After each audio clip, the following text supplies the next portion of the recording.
நல்ல சினிமாக்களை விரும்புகிற தமிழ் ரசிகர்களுக்கு அன்பு வணக்கம். இயக்குனர் மணிரத்னம் அப்படின்னாலே அவர் பாடல்களுக்கு ரொம்ப முக்கியத்துவம் கொடுப்பாரு. அதாவது மௌனராகம் படத்துல இருந்து இப்ப கடைசியா வந்த பொன்னியின் செல்வன் வரைக்குமே நடனங்களுக்கு அவ்வளவு முக்கியத்துவம் கொடுக்கறத நம்மளால பார்க்க முடியும். இயக்குனர் மணிரத்னம் அவர்கள் இயக்கிய படத்திலிருந்து 10 பாடல்கள் எடுத்து அந்த 10 பாடல்கள் இருக்க நடனங்கள், அந்த நடனங்களுக்கு பின்னாடி இருக்கிற சுவாரஸ்யமான தகவல்கள், அது என்ன மாதிரியான நடன வகைகள், அந்த டான்ஸ் மாஸ்டர்லாம் யாரு, அவங்க அதை எப்படி உருவாக்குனாங்க, இன்னும் பல சுவாரஸ்யமான தகவல்களை நம்ம இந்த வீடியோல பார்க்க போறோம். மறக்காம நம்ம சேனலை சப்ஸ்கிரைப் பண்ணுங்க, லைக் பண்ணுங்க, மறக்காம வீடியோவை பார்த்துட்டு உங்களுடைய கருத்துக்களை பதிவு செய்யுங்க. இது திரைக்கூடாரம், நான் செந்தில்.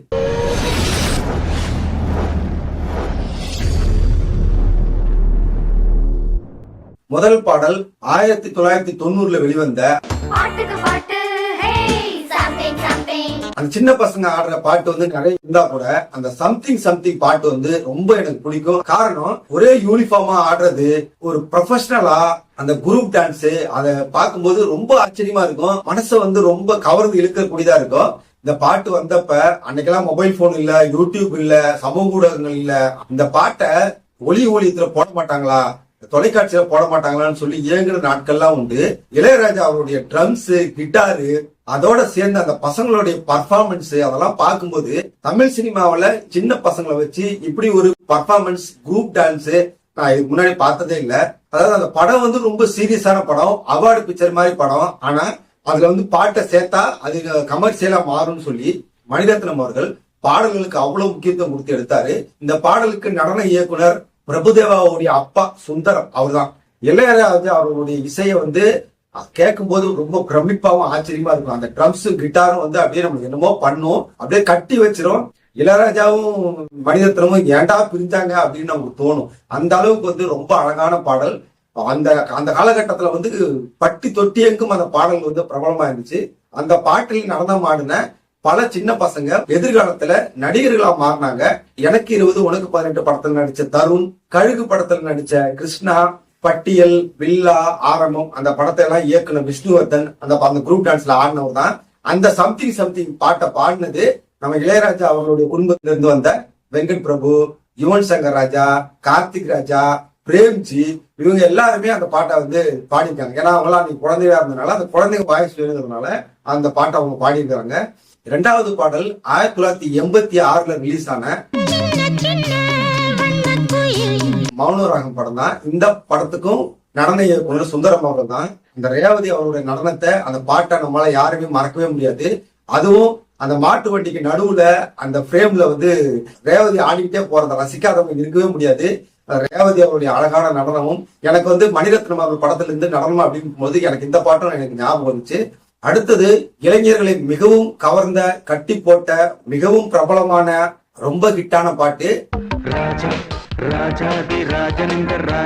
அக்னி நட்சத்திரம் படத்துல வந்த இந்த பாட்டு டிஸ்கோ பிரேக் ரெண்டும் மிக்ஸ் பண்ணி எடுக்கப்பட்ட பாட்டு. இந்த படத்துக்கும் நடன இயக்குனர் சுந்தரம் தான். ஆனா பேரு தான் நடன இயக்குனர் சுந்தரம்னு இருக்கும். ஆனா அவருடைய மகன்கள் 3 பேருமே இந்த பாட்டுக்கு மிகப்பெரிய ஒரு பங்கு வகிச்சிருக்காங்க. முக்கியமா பிரபுதேவா தான் இந்த பாட்டை வடிவமைச்சதா ஒரு பேட்டியிலே அவரே சொல்லியிருக்கிறாரு. கார்த்திக்குடைய அந்த நடனமும், அந்த நடனத்துக்கு பின்னாடி இருந்த அந்த வெளிச்சம், அதுக்கு தகுந்த மாதிரி இளையராஜா போட்ட அந்த அருமையான ட்ரம்ஸ் இசையும் ஒரு ரசிகர்களை வானத்துல பறக்க வச்சுன்னு தான் சொல்லும். இந்த பாட்டுல இருந்து நிறைய பெரிய இயக்குநர்கள் இன்ஸ்பயர் ஆகி அவங்களுடைய படத்துல அதை வைக்க முயற்சி பண்ணி ஒரு சிலர் ஜெயிச்சிருக்காங்க, ஒரு சில படம் தோத்து இருக்குது. அந்த வகையில இதை பார்த்து இன்ஸ்பயர் ஆகிதான் இயக்குனர் சங்கர் அவர்கள் ஜென்டில்மேன் படத்துல சிக்கு புக்கு ரயில வடிவமைச்சாருன்னு உறுதியா நம்புறேன். ரெண்டுக்கும் பாத்தீங்கன்னா கிட்டத்தட்ட ஒரே மாதிரிதான் இருக்கும். ஆனா ராஜா ராஜேந்திர ராஜா அந்த பாட்டினுடைய அப்கிரேட் வெர்ஷன் தான் சிக்கு புக்கு ரயில. அக்னி நட்சத்திரம் படத்துல அந்த பாட்டை பார்த்துதான் இயக்குனர் சங்கர் இன்ஸ்பயர் ஆகி இந்த பாட்டை சிக்கு புக்கு வச்சாருன்னு சொல்லி, நான் ஜென்டில்மேன் படத்துல சிக்கு புக்கு ரயில முறைய தேட்டர்ல பார்க்கும்போது எனக்கு அந்த ஃபீலிங் தான் வந்துச்சு. நான் இதை பார்க்கும்போது மணிரத்னம் தான் நிறைய விஷயங்களுக்கு முன்னோடியா இருந்திருக்காரு. நிறைய இயக்குநர்கள் அதுல இருந்து இன்ஸ்பயர் ஆயிருக்காங்க அப்படிங்கறத நம்மளால புரிஞ்சுக்க முடியுது. அந்த அளவுக்கு ஒரு அருமையான பாடல். அடுத்த பாடல் மணிரத்னம் அவர்கள் இயக்கி 1991 வந்த தளபதி படத்துல வந்த இசை ரொம்ப கம்மியா இருக்கும். அந்த இசை கம்மியானதுக்கு தகுந்த மாதிரியான ஒரு பாட்டோட ஸ்டெப் இருக்கும். இயல்பாவே ரஜினி அவர்களுக்கு நடனம் அதிகமா வராது. ஆனா அவரை வச்சு பெரிய ஒரு குரூப் டான்சர்ஸை வச்சு ஒரு அற்புதமான பாட்டு. இந்த பாட்டுக்கு வந்து முழுக்க முழுக்க வடிவமைச்சது வந்து பிரபுதேவா தான். இதை வந்து பிரபுதேவாவே ஒரு பேட்டியில சொல்லியிருக்காரு, ரஜினியும் ஒரு பேட்டியில சொல்லியிருக்காரு. ரஜினி அவர்கள் சொல்லும் போது பிரபுதேவா வந்து அப்போ ஒரு சின்ன பையன், இந்த பையன் வந்து இந்த டான்ஸுக்கு வந்து டைரக்ஷன் பண்ண போறானா அப்படின்னு நினைச்சு அவர் வந்து ரொம்ப பயந்துருக்காரு. ஏன்னா டான்ஸ் மாஸ்டர் ரஜினிக்கு வந்து கொஞ்சம் பயம்தான். அவரே அந்த பலமுறை சொல்லியிருக்காரு. பெரிய நடன இயக்குனருக்கு ரஜினி அவர்களை எப்படி ஆடுவாரு, அவரை எப்படி ஆட வைக்கணும், அவருக்கு எந்த மாதிரி ஸ்டெப் கொடுக்கணும், அதெல்லாம் அவங்களுக்கு நல்லா தெரியும். பிரபுதேவா என்ன பண்ண போறாரோ அப்படின்னு வந்து ஒரு பயம் அவருக்கு இருந்ததா ஒரு பேட்டியில சொன்னாரு. ஆனா பிரபுதேவா முதல்ல பார்த்து அவர் வந்து அந்த பாட்டை ஆரம்பிச்ச உடனே வந்து ரஜினி அவருக்கு வந்து ஒரு பெரிய நம்பிக்கை வந்துச்சுன்னு சொன்னாரு. பிரபுதேவா சொன்னார், சார் ஒன்னும் பிரச்சனை இல்லை சார், நமக்கு என்ன வந்து அதை வச்சு செய்யலாம் சார், ரொம்ப சிம்பிளான ஸ்டெப் போட்டுக்கலாம் சார் அப்படின்னு பிரபுதேவா அவர் வந்து நம்பிக்கை கொடுத்து அது வந்து அந்த எடுத்த பாட்டு தான் வந்து ராக்கமா கையை தட்டி அந்த பாட்டு. இவருக்கெல்லாம் ஆட தெரியாதா, இவருக்கு டான்ஸே வராதான்னு நம்ப முடியாது. அந்த அளவுக்கு வந்து பிரபுதேவா ரொம்ப சிம்பிளா இசைக்கு தகுந்த மாதிரி அதிகமா போகாம ஒரு நல்ல நடன இயக்குனருடைய மிகப்பெரிய திறமை என்னன்னா இசைக்கு தகுந்த மாதிரி ஒரு நடன அமைப்பு போடுறதுல வந்து பிரபுதேவாவை அடிச்சுக்க முடியாது. சுந்தரம், பிரபுதேவா, பிருந்தா இவங்க எல்லாமே வந்து அதுல பயங்கரமான எக்ஸ்பர்ட். அதுக்கு தகுந்த மாதிரி ஒளிப்பதிவு இருக்கணும். தேவையில்லாம ஜூம் பண்றது, ஜூம் அவுட் பண்றது, கட் பண்றது, ட்ரிம் பண்றது இதெல்லாம் வந்து பண்ணா ஒரு நல்ல பாடல் வந்து சொதப்பிடும். அடுத்த பாடல் 1993 மணிரத்னம் அவர்கள் இயக்கிய திருடா திருடா படத்துல வந்த இந்த பாடலை நியூ ஏஜ் தியேட்டர் டான்ஸ் சொல்லுவாங்க. இது வந்து பிராட்வேல அமெரிக்கா போன்ற பகுதிகளில் வந்து நாடகம் மாதிரி நடிக்கிறதுக்கு, ஒரு கதையை சொல்றதுக்கு வந்து இந்த மாதிரி லைட்டிங் எல்லாம் போட்டு அசைவுகளை போட்டு ஒரு மெசேஜ சொல்றதுக்கான ஒரு டான்ஸ் தான் இருக்கு. அது அப்படியே வந்து நம்ம தமிழ் ரசிகர்களுக்கு ஏத்த மாதிரி அந்த மாதிரி லைட் எல்லாம் போட்டு அந்த மாதிரி ஒரு ஸ்டேஜ் எல்லாம் போட்டு இந்த பாடலை வந்து வடிவமைச்சது வந்து ராஜி சுந்தரம். அதுல ரொம்ப ஆச்சரியமான விஷயம் என்னன்னா அந்த பாட்டுக்கு டான்ஸ் ஆனது அனு அகர்வால். அவங்களால வந்து அந்த பாட்டுக்கு தகுந்த மாதிரியான உடலை சேவை காட்ட முடியாது. அவங்களுக்கு நடனம் சரியா வரலையோ அப்படிங்கிற ஒரு எண்ணம் கூட எனக்கு அந்த பாட்டை வந்து பார்க்கும்போது இருந்துச்சு. ஆனா அந்த படத்துடைய லைட்டிங், அந்த பாட்டோட ஒளிப்பதிவு, ஏஆர் ரஹ்மானுடைய இசை, ராஜி சுந்தரத்துடைய கற்பனை இதெல்லாம் சேர்ந்து அனு அகர்வால் சரியா ஆடலைனா கூட அந்த பாட்டை வேற லெவலுக்கு கொண்டு போய் தான் சொல்லுவோம். தியேட்டர்ல பார்க்கும் போதெல்லாம் நான் அந்த பாட்டை பார்க்கும்போது கிட்டத்தட்ட வானத்துல பறந்தன்னு தான் சொல்லுவோம். எனக்கு அந்த அளவுக்கு அந்த பாட்டு வந்து ஏஆர் ரஹ்மான் மேலையும் மணிரத்னம் மேலையும் மிகப்பெரிய ஈர்ப்பை கொடுத்த பாட்டு அந்த கொஞ்சம் நிலவு தான். அடுத்தது வந்து அதே படத்துல வந்த வீரபாண்டி கோட்டையிலே பாட்டு. வீரபாண்டி கோட்டையிலே மின்னல் அடிக்கும் வேளையிலே இந்த பாட்டை வந்து வார் டான்ஸ் சொல்லுவாங்க. அதாவது போர் நடனம். இந்த பழங்குடி மக்கள் எல்லாம் வந்து நான் போருக்கு போயிட்டு இப்படி எதிரி ஜெயிச்சேன், இப்படி சண்டை போட்டேன், இப்படி அடிச்சேன், இப்படி நாங்க ஜெயிச்சோம் அப்படின்னு காட்டுறதுக்காக ஆப்பிரிக்கா, அமெரிக்க பழங்குடியினர், இப்படி நியூசிலாந்து பழங்குடியினர்கள் எல்லாமே வந்து போர் நடனம் சொல்லி அந்த பழங்குடியினர்லாம் ஆடுவாங்க. அதை வந்து மணிரத்னம் அவர்கள் இங்க கொண்டு வரணும்னு சொல்லிட்டு இந்த பாட்டுக்கு நடனம் அமைச்சவர் வந்து பிரபுதேவா தான். இது அவங்க அப்பா வந்து இந்த பாட்டை பிரபுதேவா கிட்ட கொடுத்துட்டாரு. பழங்குடியின மக்களிடத்திலே ஆடப்பட்ட அந்த போர் நடனத்தை இந்த படத்துக்கு ஏத்த மாதிரி ஒரு ரெண்டு காதலர்கள் ஒரு காதலிக்காக வந்து பாடுற மாதிரி அதை அப்படியே வந்து மாத்துறதுங்கிறல எக்ஸ்ட்ராடனரியா இருந்துச்சு அந்த பாட்டு. இன்னமும் அந்த கோட்டைக்கு பின்னாடி இருக்கிற அந்த வெளிச்சம், அந்த மியூசிக்கு தகுந்த மாதிரியான ஸ்டெப், தியேட்டர்ல ரசிகர்களை கட்டி போட்ட பாடல் வீரபாண்டி கோட்டையில். அடுத்த பாடல் 1995 மணிரத்னம் அவருடைய இயக்கத்தில் வெளிவந்த பம்பாய் படத்தில் வந்த அரபிக் கடலோரம். என்ன ஒரு பீட்டு! அந்த படம் வெளிவந்தப்ப அடுத்த ஒரு 2 வருஷத்துக்கு எல்லா கல்லூரி விழாக்களிலும், பள்ளி விழாக்களிலும், திருவிழாக்களிலும் வந்து அரபிக் கடலோரம் பாட்டு இல்லாம இருக்காது. அந்த அளவுக்கு வந்து ஒரு பிரம்மாண்டமான பாட்டு. இந்த பாட்டு நடன இயக்குனர்கள் பிரபுதேவா, ராஜி சுந்தரம் 2 பேரும் சேர்ந்துதான் இந்த பாட்டை உருவாக்கிருக்காங்க. ஹிப்ஹாப், அரபிக் இந்த ரெண்டையும் மிக்ஸ் பண்ணி உருவாக்கப்பட்ட நடனம் தான் இந்த படத்துல நம்ம பார்த்த அந்த அரபிக் கடலோரம் படத்துல பார்த்த இந்த நடனம். இந்த பாட்டுக்கு டான்ஸ் ஆனவர் நாகேந்திர பிரசாத், நடன இயக்குனர் சுந்தரம் அவர்களுடைய 3வது பையன். இவரை நம்ம நிறைய படங்கள்ல கூட பார்த்திருப்போம், காமெடி ஆக்டரா நம்ம பார்த்திருப்போம். அந்த பாட்டுக்கு டான்ஸ் ஆனவர் அவர் தான். ஏஆர் ரஹ்மான் வந்து அதெல்லாம் வந்த புதுசு நிறைவு இருப்பாரு. இது வந்து ஒரு அதிரடியான சாங், ஃபோக் சாங், வேகமான சாங், வேகமா டான்ஸ் ஆன சாங். இதுல அப்படியே நடுவுல வெறும் புல்லாங்குழல் மட்டும் வச்சு அந்த பீட்டை கொண்டு வர்றதுக்குள்ள நீங்க அந்த பாட்டை மறுபடியும் ஒரு தடவை பாருங்க. புல்லாங்குழல் மட்டுமே சில இடங்கள்ல போகும். ஃபோக் சாங்ல எப்படியா புல்லாங்குழல்? இது வந்து ஒரு வித்தியாசமான யோசனை. ஏஆர் ரஹ்மானால மட்டும்தான் அப்படி யோசிக்க முடியும்னு நினைக்கிறேன். ட்ரம்ஸ் எல்லா இசையும் வரும், திடீர்னு நடுவுல கேப் வந்து புல்லாங்குழல் மட்டுமே அந்த பீட்டை கொண்டு வரும், அந்த அதிரடியை கொண்டு வரும். அந்த புல்லாங்குழல் மட்டுமே நம்மளை ஆட வைக்கும். அது வந்து ஒரு வித்தியாசமான சிந்தனை. அது அந்த வித்தியாசத்தை மட்டுமே யோசிக்கிற ஏஆர் ரஹ்மான், மணிரத்னம், ராஜி சுந்தரம், பிரபுதேவா இந்த மாதிரி ஆட்கள்லாம் சேர்ந்தாதான் இப்படிப்பட்டதான மேஜிக்லாம் நடக்கும். ரசிகர்களை கட்டி போட்ட பிரமிக்க வைத்த ஒரு அற்புதமான பாடல் பம்பாய் படத்துல வந்த அரபிக் கடலோரம். அடுத்த பாடல் 1998 மணிரத்னம் அவருடைய இயக்கத்துல வெளிவந்த உயிரே படத்துல வந்த இது எவ்வளவு சொன்னாலும் இந்த பாட்டுக்கு தங்கும். அந்த ட்ரெயின் மேல அவங்க ஆடுறது, அந்த கேமராவோட டாப் ஆங்கிள் ஷாட் எல்லாம் பார்த்தா உண்மையிலுமே என்ன ஒரு இயக்குனரியா, என்ன ஒரு பாட்டியா, என்ன ஒரு இசையா அப்படின்னு. அந்த படம் வெளிவந்த போது அந்த பாட்டு பார்த்த போது எப்படியா அந்த பாட்டை எடுத்தாங்க. அதுவும் ஷாருக் கான் மாதிரி ஒரு பெரிய ஒரு லெஜண்ட மேல வந்து நிக்க வச்சு அதை ஆட வைக்கிறது. அவரே ஒரு பேட்டியில சொன்னாரு, மணிரத்னம் அவர்களே சொன்னாரு, கயிறெல்லாம் யாருமே கட்டல, ட்ரெயினை ரொம்ப ஸ்லோவா போனா தெரிஞ்சிடும், அதனால ஓரளவுக்கு ஸ்பீடா போய்கிட்டு கயிறு கட்டாம எதுவுமே கட்டாம ரொம்ப ரிஸ்க் எடுக்கப்பட்ட பாடல் வந்து தைய தைய பாட்டு.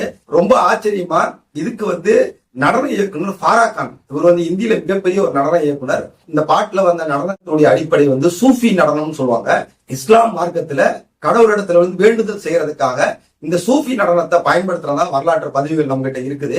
அதை வந்து ட்ரெயின் மேல இந்திய ரசிகர்களுக்காக அது வித்தியாசமா கொடுக்கணும் அப்படிங்கிறதுக்காக ஃபாரா கான் வடிவமைச்ச பாட்டு தான் வந்து தைய தைய பாட்டு. நீங்க உயிரை படத்தை நீங்க பாத்தீங்கன்னா ரொம்ப சீரியஸான சப்ஜெக்ட். அது வந்து ஒரு அவார்டு பிக்சர் தான். இந்த பாட்டெல்லாம் நீங்க எடுத்துட்டீங்கன்னா அது ஒரு பெரிய அவார்டு பிக்சர் தான்.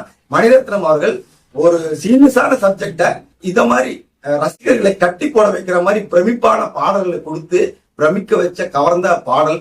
அதுல இடம்பெற்ற நடனம்னா இந்த தைய தைய தான். அடுத்து வந்து 2010 மணிரத்னம் அவர்கள் இயக்கத்தில் வெளிவந்த ராவணன் படத்துல வந்த அந்த தண்ணி, அந்த பாறை, அதுல வேகமான நடனம், அதுல வேகமான ட்ராலி ஷாட்டு, அப்படியே அவங்க காலுக்கு கீழே அப்படியே கேமரா போகும், மேல கேமரா போகும், தண்ணி தெரிக்கும், சேரு தண்ணி, அதெல்லாம் பார்த்தா எங்கடா அந்த பாட்டை எடுத்தாங்க அப்படின்னு எனக்கு ரொம்ப ஆச்சரியமா இருந்துச்சு. நான் வந்து அந்த பாட்டை பார்க்கும்போது ராவணன்னா வந்து அவர் இலங்கை ஆட்சி செஞ்சவர். அந்த காட்சி அமைப்புகளை பார்க்கும்போது அதுவும் இலங்கையில் எடுத்த மாதிரி தான் இருந்துச்சு. நான் உண்மையிலே அது இலங்கையில தான் எடுத்தாங்க ரொம்ப நாள் நடிச்சிட்டு இருந்தேன். ஆனா அது இலங்கையில எடுக்கல. மத்திய பிரதேச மாநிலத்தில் உள்ள ஓர்ச்சா அப்படின்னு ஒரு இடத்துல கொஞ்சம் செட் எல்லாம் போட்டு எடுக்கப்பட்ட பாட்டு தான் வந்து. இதுலயும் வந்து ரொம்ப ஆச்சரியமா நடன இயக்குனர் கணேஷ் ஆச்சாரியா அவர் வந்து நிறைய மொழிகள்ல நடன இயக்குனரா பணியாற்றிருக்காரு. இந்தி படங்களுக்கு அதிகமா பண்ணியிருக்காரு. அந்த பாட்டுல இடம்பெற்ற அந்த நடனத்தினுடைய மூலம் அப்படின்னு பாத்தீங்கன்னா ராய் அப்படின்னு சொல்றாங்க. அந்த நடன அமைப்பு பேர் ராய். அது வந்து மத்திய பிரதேச மாநிலத்துல உள்ள பழங்குடி மக்களால ஆடப்படுகிற ஒரு ஆட்டம்.